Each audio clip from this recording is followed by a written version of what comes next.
press the bell icon on the YouTube app and never miss another update. Hello friends, welcome to my channel. ఈరోజు మనం ఈ వీడియోలో SSC GD గురించి notification గురించి తెలుసుకుందాం. SSC GD notification అనేది పారామిలిటరీకి సంబంధించి సిఐఎస్ఎఫ్, సిఆర్పిఎఫ్, ఐటీబీపీ, ఎస్ఎస్బి ఇలా 8 విభాగాలకి సంబంధించి ఒక నోటిఫికేషన్కి అప్లికేషన్ స్టార్టింగ్ డేట్ వచ్చేసి 1st December 2025 to 31st December 2025, అంటే సుమారు ఒక నెల. దీనికి పేమెంట్ వచ్చేసి లాస్ట్ డేట్ January 1st, 2026. ఒకవేళ ఏమైనా తప్పులు ఉంటే మనం దాన్ని కరెక్షన్ చేసుకోవచ్చు. ఎప్పటి నుంచి అంటే January 8th నుంచి January 10 వరకు. దీని యొక్క సంబంధించిన ఎగ్జామ్ అనేది February to April మధ్యలో ఉండే అవకాశాలు ఉన్నాయి. సాధారణంగా అందరికీ వచ్చే డౌట్ ఏంటంటే ఈ ఎగ్జామ్ తెలుగులో ఉంటుందా లేదా ఇంగ్లీష్లోనే రాయాలా? ఇప్పుడు అలా ఏం లేదండి. కాన్స్టిట్యూషన్లో 13 లాంగ్వేజెస్ ద్వారా మనం తెలుగులో కూడా రాయొచ్చు, అలాగే ఇంగ్లీష్ కూడా రాయొచ్చు. దీని శాలరీ పరంగా వస్తే లెవెల్ 3 సెవెంత్ పే కమిషన్ ద్వారా చూసుకుంటే 21,700 to 69,100 వరకు శాలరీ ఉండే అవకాశం ఉంది. వన్స్ మీరు జాయిన్ అయిన తర్వాత మీకు అలౌట్ అయిన ఫోర్స్ బట్టి మనకి శాలరీ అనేది మారే అవకాశాలు ఉంటాయి. ఇందులో చూసుకుంటే ప్రధానంగా SSF, CASF, SSB, ITBP, AR, BSF, CRPF ఈ 7 విభాగాల్లోని మేల్ మరియు ఫీమేల్కి మనం చూసుకుంటే అత్యంత ఎక్కువగా ఉన్నది సిఐఎస్ఎఫ్. ఇందులో బెటర్ ఫోర్స్ ఏంటి, ఎలా ఉంటుంది అనేది నేను మళ్ళీ ఒక వీడియో చేస్తాను. దీనికి ఏజ్ లిమిట్ వచ్చేసి 18 to 23 ఉండాలి. 18 to 23 years ఉండాలి. ఎప్పుడంటే 1st January 2026కి మనం ఈ 2 తేదీల మధ్యలో పుట్టి ఉండాలి. అంటే January 1, 2003 కన్నా ముందు ఉండకూడదు, 1 January 2008 కన్నా తర్వాత ఉండకూడదు. ఎస్సీ ఎస్టీకి 5 years, ఓబీసీకి 3 years, ఎక్స్-సర్వీస్మెన్కి 3 years ఏజ్ రిలాక్సేషన్ అనేది అప్లికేబుల్ అవుతుంది. దీని ముఖ్యంగా ఎడ్యుకేషన్ క్వాలిఫికేషన్ అనేది చూసుకుంటే 10th క్లాస్ అనేది ముఖ్యం.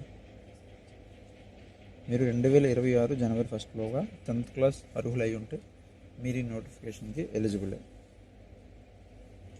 మీకు అదనంగా మార్కులు కావాలి అంటే ఎన్సీసీ బి లేదా సిఏ ఏదైనా సర్టిఫికేట్ మీ దగ్గర ఉంది అంటే మీకు అదనంగా మార్కులు యాడ్ అవ్వడం అనేది జరుగుతుంది. దీనికి ఎలా అప్లై చేసుకోవాలి అనేది నేను మళ్ళీ ఒక వీడియోలో చేసి చెప్తాను మీకు. దీనికి అప్లికేషన్ ఫీజు వచ్చేసి 100 రూపాయలు.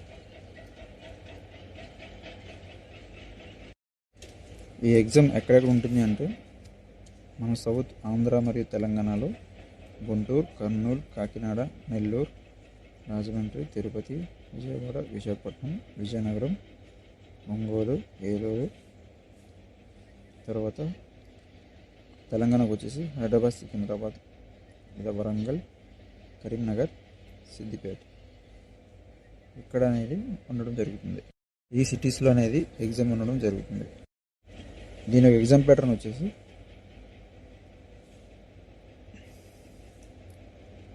General intelligence and reasoning, general knowledge and general awareness, elementary English,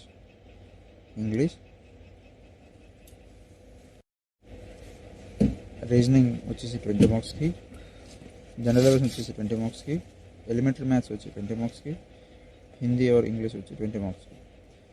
మీరు రెండిట్లో ఏదో ఒకటి చూస్ చేసుకోవచ్చు. టోటల్ మార్క్స్ అయితే 160, మొత్తం 60 minutes అంటే 1 hour. దీనికి సిలబస్ వచ్చేసి general intelligence and reasoning,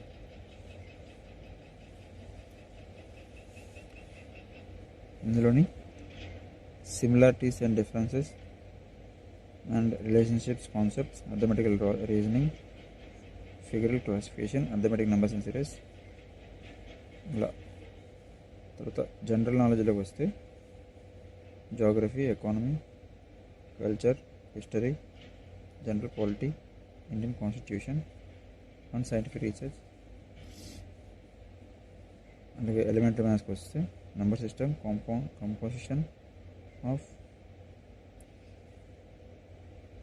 decimals and fractions, relationship between numbers, fundamental arithmetical operations, percentages, time and work, ratio and time. ఇంగ్లీష్కి వస్తే ఇంగ్లీష్ అనేది మనకి ఎంత బాగా అర్థం చేసుకుంటామని టెస్ట్ చేస్తాడు.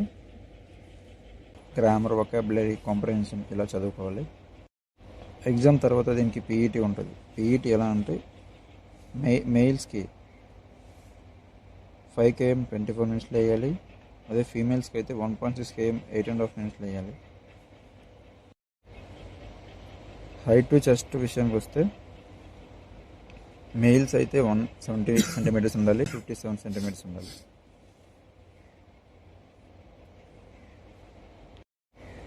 తర్వాత మెయిల్స్ చెస్ట్ విషయానికి వస్తే 80 centimeters without expansion and 5 centimeters with expansion.